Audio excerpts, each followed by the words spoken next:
میرے حبیب نے فرمایا بندہ جب رو کے کہتا ہے نا یا اللہ غلطی ہو گئی معاف کر دے، فرمایا میرا مالک اسے فوراً ہی معاف فرما دیتا ہے۔ تو آ تو صحیح، تو آتا ہی نہیں۔ سنیں بڑی پیاری حدیث، بڑی خوبصورت حدیث، کنز المال میں دیگر کتب احادیث میں ہے۔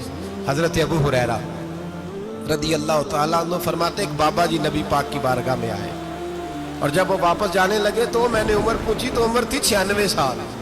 کہتے ہیں بزرگ جب آئے نا تو یہ بھویں جو ہے نا ان کی سفید ہو کے تو یوں آنکھوں پہ آ گئی۔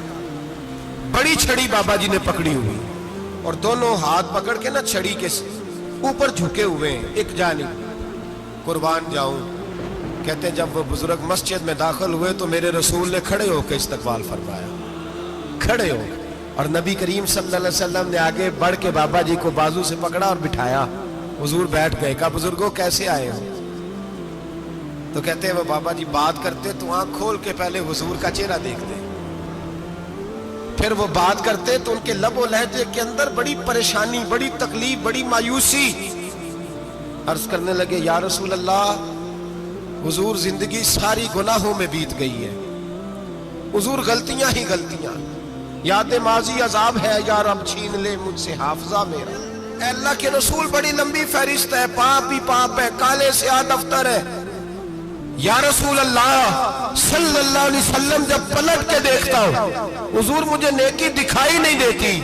حضور اس عمر میں آپ کا ایک صحابی ملا ہے، اس نے بات سمجھائی ہے تو تھوڑا خیال آیا ہے، لیکن یا رسول اللہ صلی اللہ علیہ وسلم اب میرا وجود بیکار ہو گیا ہے، حضور بوڑھا ہو گیا ہوں۔ تین باتیں کہیں بزرگوں نے اور نرالی کہیں، کہنے لگے یا رسول اللہ صلی اللہ علیہ وسلم، حضور اب تو میری کمر بھی سیدھی نہیں ہوتی کہ میں نماز ہی صحیح ادا کر سکوں، بوڑھا ہو گیا ہوں۔ یا رسول اللہ صلی اللہ علیہ وسلم اب میرے اندر طاقت نہیں کہ میں محنت مزدوری کر کے صدقے اور خیرات دے سکوں۔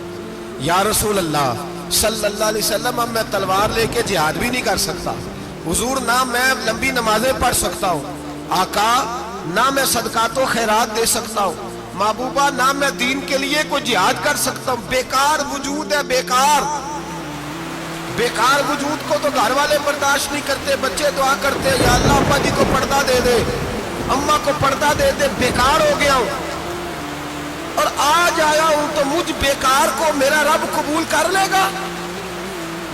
آج کلمہ پڑھوں تو بیکار ہوں، کسی کام کا نہیں، نہ نماز نہ صدقات نہ جہاد، قبول کر لے گا؟ حضرت ابو ہریرہ فرماتے ہیں جیسے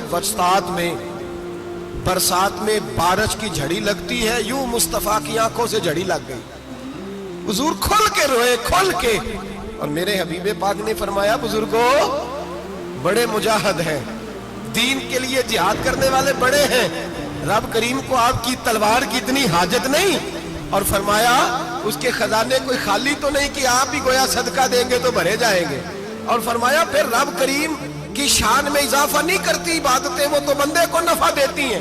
میں بزرگوں نہ آپ جہاد کریں نہ آپ صدقات دیں، لا لمبی نمازیں پڑھیں، آپ صدق دل سے آ جائیں، اللہ کے رسول کا وعدہ ہے رب آپ کو بغیر حساب کتاب جنت عطا فرما دے گا۔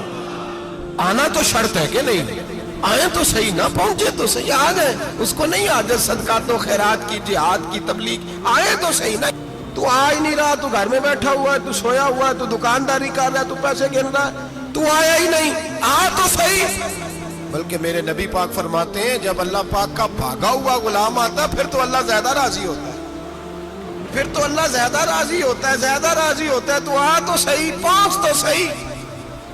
بلکہ صوفیاء تو اور بات کرتے ہیں، وہ کہتے تو کبھی بھول کے بھی رب رب کرے تو اللہ تو اسے بھی قبول کر لیتا ہے، بھول کے۔ ملا رومی کہتے ہیں بنی اسرائیل کا بندہ ہے، صنم پتھر کو کہتے ہیں، بت کو کہتے ہیں، بت کے سامنے کھڑا ہے اور ساری رات کہتا ہے یا صنم یا صنم یا صنم، اے پتھر اے بت، ساری رات پکارتا رہا، رات گہری ہو گئی، نیند کا غلبہ، تھک گیا، سونے کے قریب آیا تو غلطی سے منہ سے نکل گیا یا صمد، یا صنم کی جگہ نکل گیا۔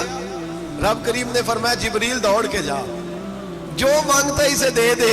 حضرت جبریل عرض کرتے ہیں مولا بھول کے تیرا نام لے رہا ہے، بھول کے لے رہا ہے، تو رب کریم نے فرمایا چل نام تو میرا ہی لے رہا ہے، میرا لے رہا ہے نا یا اللہ. وہ اللہ کریم نے فرمایا جھوٹے کے سامنے ساری رات کا کھڑا ہے, ساری رات کا پکار رہا ہے, اسے کچھ نہیں ملا تو سچے کا نام لیا ہے. اگر میں بھی کچھ نہ دوں اور بت میں اور مجھ میں فرق کیا رہ جائے گا؟ جا جو مانگتا ہے جھولی بھر کے دے, نام تو لیا ہے نا. او بھائی تو بہانا تو بنانا, وہ آ تو صحیح, تو یہاں آ جا, پہنچ جا, آ جا, بس بیٹھ جا. اس کی بارگاہ ناز میں حاضر تو ہو نا, تجھے فرصت ہی نہیں. تو یاروں کے لیے ٹائم نکالتا ہے, بازاروں کے لیے ٹائم نکالتا ہے, گلیوں کے لیے ٹائم نکالتا ہے, چوکوں چوراہوں کے لیے ٹائم نکالتا ہے, ہفتے میں ایک دن ہوٹلنگ کے لیے بھی جاتا ہے, لیکن کبھی چھپ کے 2 نفلوں کی تجھے توفیق نہیں ہوتی. اور میں کئی دفعہ کہہ چکا ہوں, جس بندے کو بغیر عبادت کے رزق زیادہ ملنے لگ جائے اس پر آزمائش ہوتی ہے. رب کریم اللہ فرماتا ہے اس کو پیسے دو, اسے آنے نہ دینا, اس کو چل پیسے دوڑ جا. لوگ سمجھتے ہیں میں بڑا ذہین ہوں, عقل مند ہوں, دیکھو میں اپنی ہوشیاری سے, چلاکی سے آگے نکل گیا. تو آزمائش ہے, یہ تو آزمائش ہے رب کریم کی طرف سے, یہ تو اس کی خفیہ تدبیر ہے. میرے بھائی اس کی بارگاہ ناز تک جو آ گیا, آنا تو ہماری ذمہ داری ہے کہ نہیں, پھر اس کی رحمت آگے بڑھ کے استقبال کر لیتی ہے. اور خدا کی رحمت کتنی زیادہ ہے. میرے حبیب کریم سید عالم صلی اللہ علیہ وسلم نے فرمایا اللہ نے اپنی رحمت کے 100 حصے کیے. حضور فرماتے ہیں 1 حصہ اللہ نے دنیا میں نازل کیا ہے. کتنا؟ 1 حصہ. فرمایا یہ جو ماں بیٹے سے پیار کرتی ہے, باپ بیٹے کے لیے مزدوری کرتا ہے, یہ جو بہن بھائی کے لیے روتی ہے, یہ جو بیوی شوہر کے لیے دعا مانگتی ہے, یہ جو بچے ماں باپ سے پیار کرتے ہیں, فرمایا یہ اس ایک رحمت کا نتیجہ ہے, ایک رحمت کا نتیجہ. تو صحابہ کہنے لگے یا رسول اللہ وہ 99 کدھر ہیں؟ نبی پاک نے فرمایا رب کریم نے سنبھالی ہوئی ہے, قیامت کے دن تمہیں عطا فرمایا.